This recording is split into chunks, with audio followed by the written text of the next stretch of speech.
Alright, game 1 with Gecko Moria versus Katakuri. So, I really love this build that I have of Gecko. It's super aggressive, and it's just, your opponent has to worry about your board. You're able to go wider, faster than some of the other better aggro decks out there, but at the same time, you're able to just bring your stuff back from the grave too, because you're primarily playing a lot of Thriller Bark cards, so that way then your leader effect is good. And then you're just running a couple of the good stuff from the color black. So here, we're just swinging 5. And then we're just going to fix our hand a little bit. See, before we use our leader effect. And then here we're able to swing 7, use the leader effect. We will discard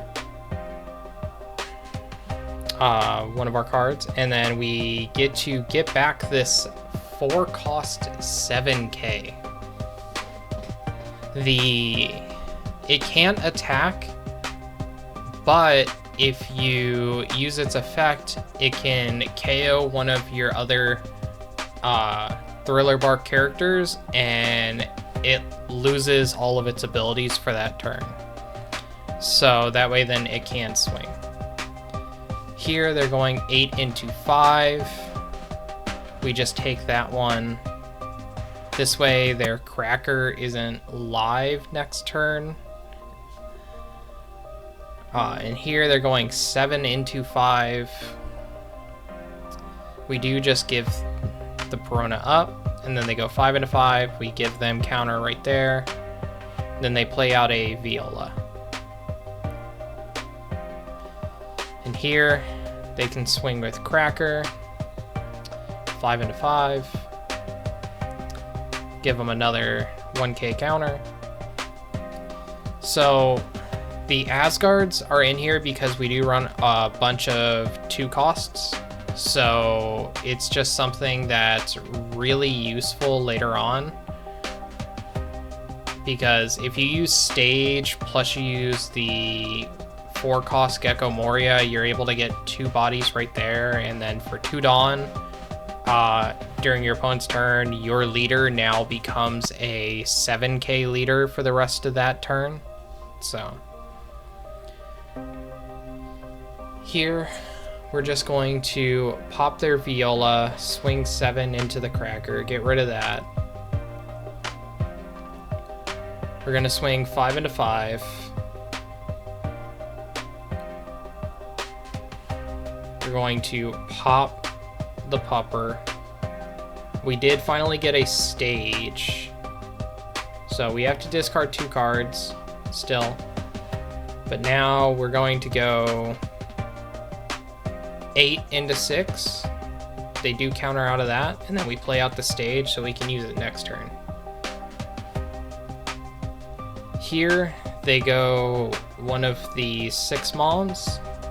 I hadn't seen that played, so I had to reread it. I do decide to just trash 2. And then they're swinging 7, so I'm going to counter out of that one. And then they swing 7 at our Oars. We give them that.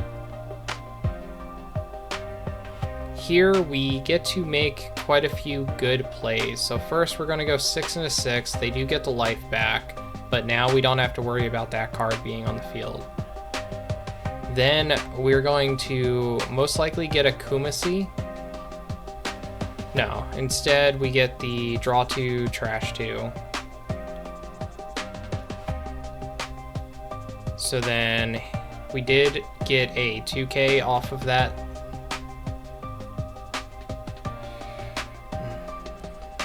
This turn was a tough turn. There was a lot of thinking, especially with the Manchuri. Here we're going to go 8, discard the Manchuri, get back a Gecko, and then pass. So I could have gotten back a hog back instead and then got the Kumasi that way, and then Kumasi would have been safe. So I was just overthinking, trying to figure out exactly which play I wanted to go through and if I wanted to discard the Mancherie or discard my 2K. Here they're going 7. We take. So we did find an ores. Here we're gonna go 7 into 7, see if the last card is a counter.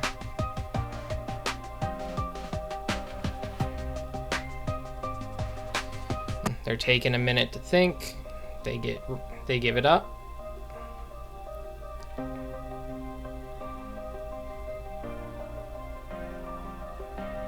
Then we go just 5 into 0. We're clearing out his board so that way then he can't be able to just go for game next turn.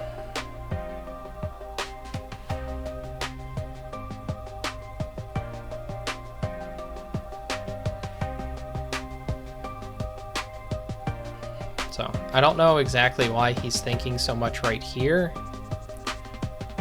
because it's not like he can counter out of that.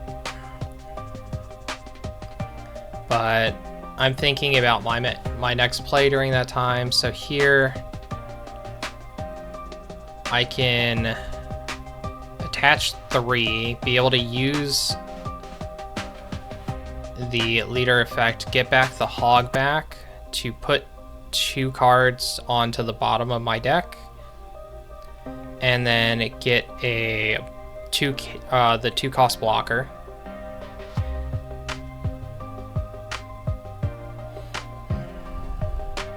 They do get a trigger out of life, which gets rid of the hog back. So then we play out the 2 cost blocker. We get to use stage to bring back a Kumasi. And at this point we have 2 2Ks in our hand as well. So not too worried about just losing here.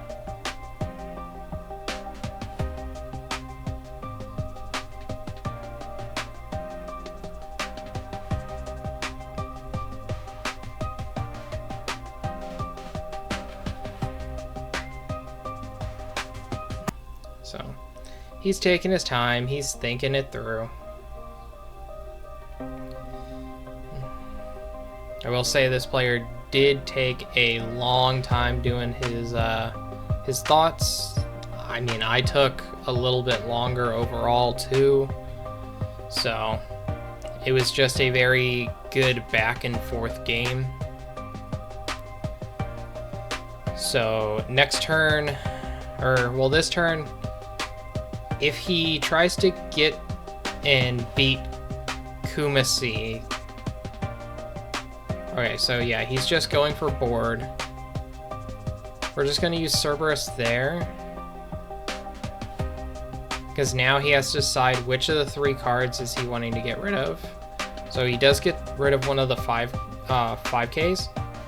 So I'm able to counter out of that one.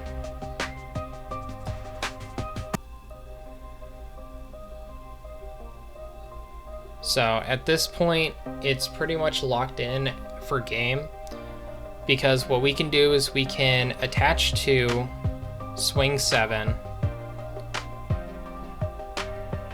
then they do get the beige trigger, attach 2, swing another 7. They would have to have gotten that as another trigger, and then we get to Kumasi for 14.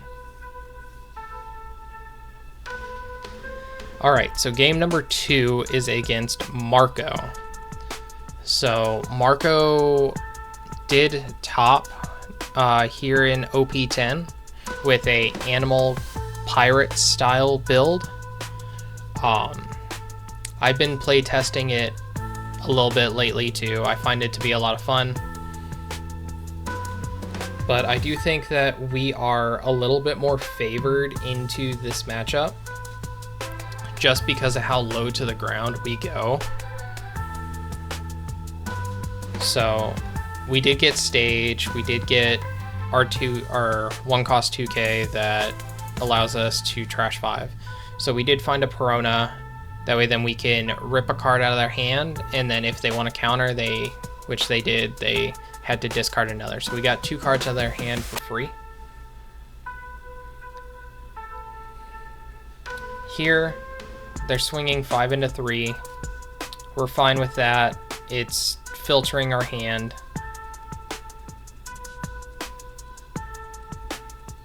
So they go 6 into lead. We'll take that one. And now we are at 6 Dawn. So here we're gonna go 5, just test the waters. They take it. So we're gonna use leader effect. We will discard this hog back. We're gonna get the Perona most likely. That way then they have to trash another card. And then they counter out, so they're back down to 3. Use leader effect. We'll get a Kumasi, and then we'll also play a Kumasi. Because our graveyard at this point is pretty good. Once you get to 10 engrave, then trying to bring out Kumasis constantly is going to be the way to go. Because at that point you attach to Dawn and he becomes a 7k. Here he's just trying to clean up board. At this point, I'm just thinking, okay, so for leader effect, we're gonna have to discard something.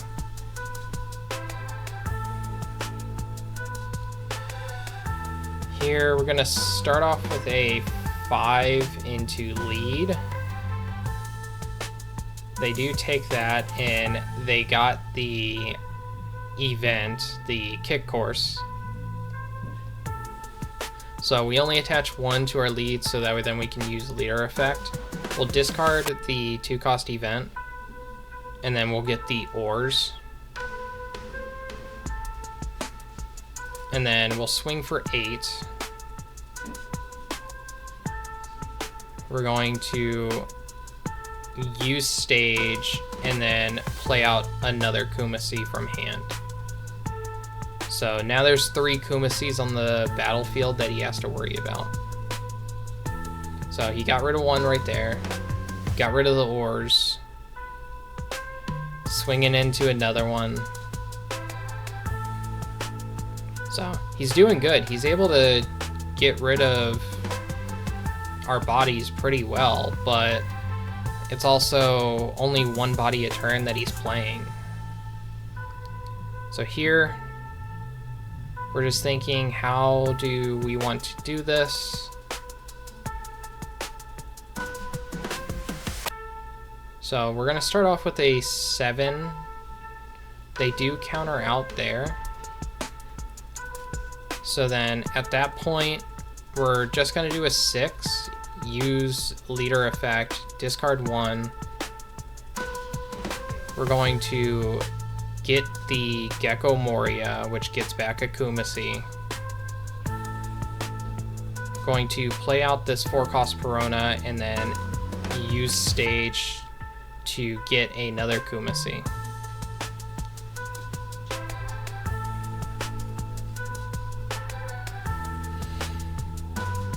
So here we're still at 3 life. This game is pretty much over. There's nothing that they can really do. I mean, they could probably clear maybe 4 characters, but they wouldn't be able to play a blocker at that point. So here, they're just trying to go for game. And we were able to counter out of one of their swings, so they had to pivot and try to clear board.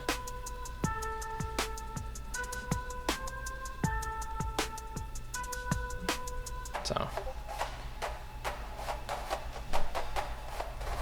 All right, game number 3 against Green Yellow Law. Green Yellow Law seems to be a really solid deck. It's just, I think that the skill floor on the deck is way too high for like people that just barely are starting, I do think that if you put in the time, then green law, yellow law could be just like red green law, where you're able to win most matchups. It's just entirely player skill dependent. You just need to know the matchups, you need to know how to play, which cards, when to play, things like that. Here though, we did get a early ores. We couldn't find a Perona, sadly. And they're now starting to do their little shenanigans. They do freeze one of our Dawn. And then they also play out a Rosinante blocker. They're going 6 at us, so we're just going to give them a 2k. And then we're at 5. So here, we're going to use leader effect, swinging 6. And then we're able to get the 4-cost Gecko, which then gets us our filter. And then we're going to use ores to be able to pop the doggo, so that way then we could filter a little bit more. And then here we're just going to play out a blocker. We could have played stage, but stage would have just played a character arrested, and we don't really need that right now. Here they play the 7-cost law. They swing 6. We take that one. Bounce a 2k back to hand. They swing another 6 after getting another law off of their life. We will counter out of one of those and then block their leader swing. So here we are going to play out the stage, use stage effect. We're going to get the other two costs that we're playing that gives, when it is KO'd, it gives one of my characters plus 1k for the rest of the turn.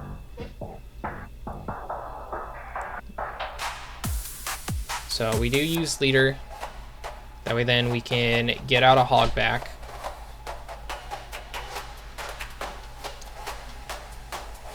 Put some cards back, and then we get the Cerberus again. We're gonna swing for 6 again, and then swing for 7. They do block with the Rosinante, and then we're gonna just play out this Cerberus.